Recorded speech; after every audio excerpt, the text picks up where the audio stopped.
tes tek lotek. Yo yo.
Saklimah ana wening batinku kae mau ana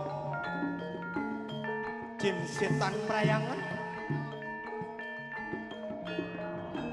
ilu-ilu panas pati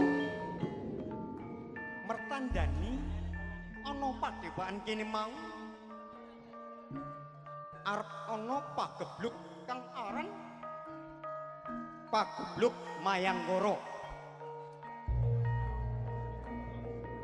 Esuk loro sore tumekaning pati sore loro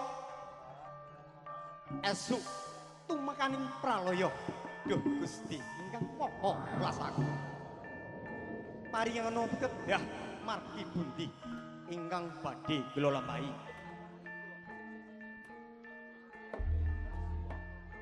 Anggonku jengkat saka Brangwetan nganti kedarang-darang ana padepokan Patrayana kene mau ana Tapel Wates Turangga Jati Budaya. Pawongan ke mau detek piadege ora sepiro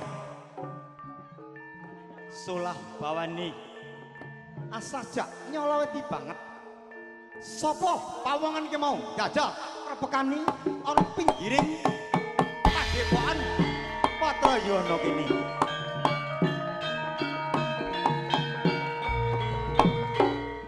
Duh bisa jadi anggonku lumaku wiwit ana wiwih Brangwetan nganti ana padepokan Patrayana kene kang ana Tapel Wates Jati Budaya.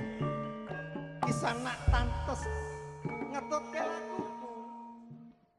Sejatine kisanak ki sapa lan ngendi papan dunungmu? Matur lepat saderengipun dipun tepaken nami kula Asmarantaka. Asmarantaka. Nggih nggih leres wondene kula menika tiyang kang kabur kanginan mboten dunung papan. Anggen kawula lumampah wiwit Brangwetan dumugi dipun Brangkilen namung ngetutaken krenteking manah ngantos dumugi papan mriki. Oh ngono. Nggih kaleresan. Aku tak takon nggih aja nganti gede atimu ya. Mboten monggo. Sejatine kisanak sapa lan ngendi papan dunungmu kok nganti kedelarang-delarang ana padepokan Kuda Patrayana kene. Kula menika namung nuruti krenteking manah awit nalikaning kula tilem dalu nyumena bilih wonten salah satunggaling padepokan Patra Yuwana ingkang saweg wonten mendung pepeteng. Mbok menawi kula badhe pitaken dumateng panjenengan, mbok menawa panjenengan menika mangertos sakderengipun ngapunten. Iya.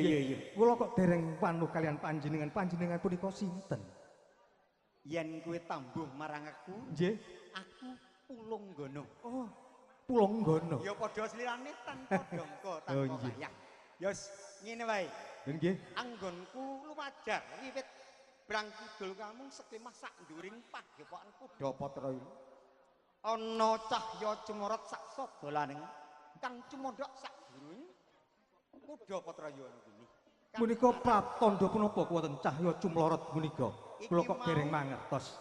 Pratandha ana pagebluk. Pagebluk. Kang aran pagebluk Mayangkara. Pagebluk Mayangkara kisan. Menika punapa? Pagebluk Mayangkara punika punapa? Mangerten ana? Nggih. Yen wis ana pagebluk Mayangkara, esuk lara sore tumekaning pati, ning sore lara esuk tumekaning pralaya. Mula wiwit uga yen sliramu arep nderekne aku iki mapan kebeneran. Ana padepokan kene ana salah satu pagebluk. Pagebluk mau isa sirna sak nduring padepokan Kudapatra Yuwana. Yen wis ana salah sawijining gambuh. Wah menika dados sarana sumingkiring pagebluk Mayangkara wonten ing padepokan Patra Yuwana. Aja dikangelan. Saiki uga slirane tak dandani dadi gambuh. Derek dawuh paduka. Lah sumangga.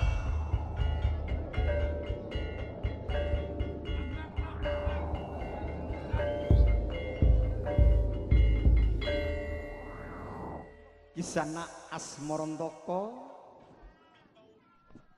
saiki slirane wis tak dandani singkone ayo bareng-bareng nyenyun marang Gusti kang akare jagat saisine. Muga-muga pagebluk bisa semingkir saka sak nduring padepokan Kudapatra Yuwana.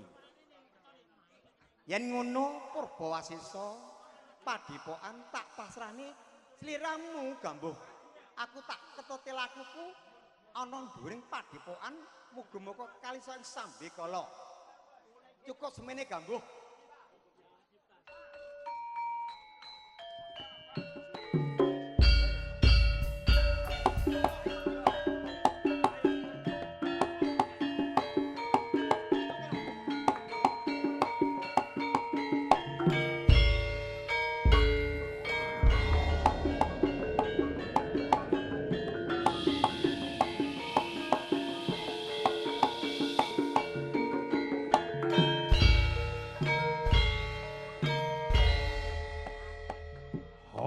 Hangi Dewa Swastu ala permantem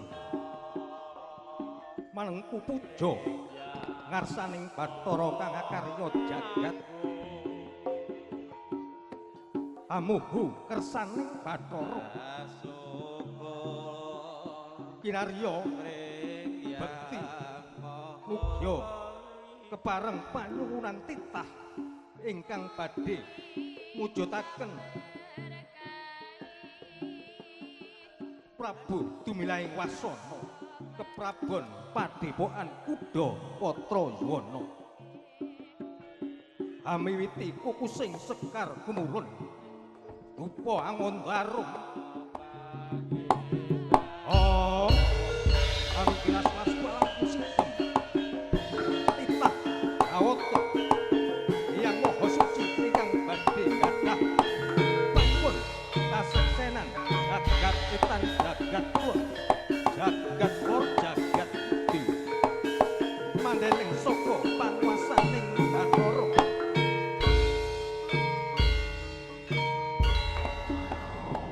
hanya nyuwun amrih kalis ing sambikala ilanging kala bendur beda sumingkir agawe padhang jagat Patra Yuwana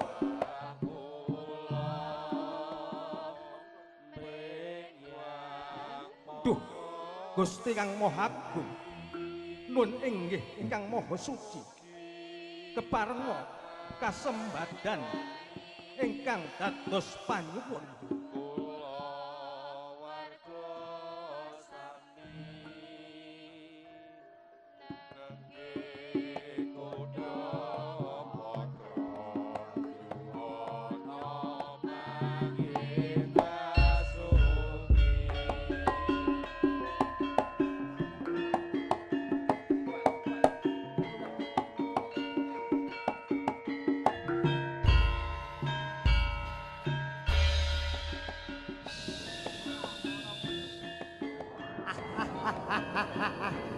Yer, kambuh. Ya layak. Kahyangan Jonggring Saloka kebak wewangian.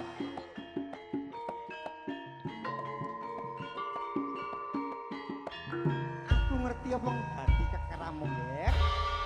Muga-muga kalisa ing sambikala.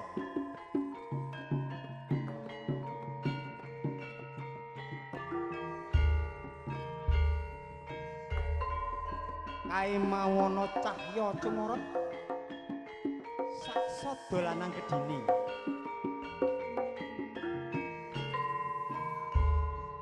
ya awujud pecut samandiman ya engko tak kanthi pecut samandiman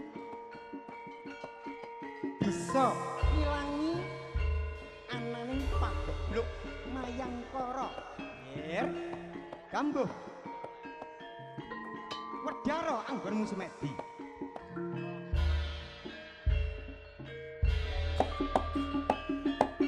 jemput semene jar ayo kali sami kala mak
Thank